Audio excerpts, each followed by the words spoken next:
আমি প্রতিদিনের যে কালেকশনটা সেটা আমি আলাদা করে জানাবো। এছাড়া হচ্ছে আমি 4 দিনেরটা একসাথে জানাবো। আমাদের ত্রাণ কার্যক্রম শুরু হয়েছিল 22 তারিখ থেকে। 22 অগস্ট হয়েছিল 14,60,173 টাকা। 14,60,173 টাকা, এটা ছিল প্রথম দিনের। 23 তারিখে হয়েছে 1,08,23,947 টাকা।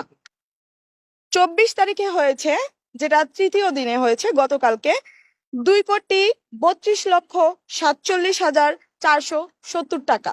গতকাল রাতে আমরা 2,25,00,000 জানিয়েছিলাম, তারপরে কিছু গণনা বাকি ছিল গতকালকের টাকা, যেটা আজকে সকালে গণনা করা হয়েছে।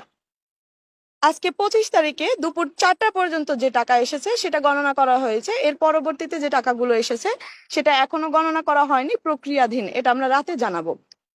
25 তারিখ দুপুর 4টা পর্যন্ত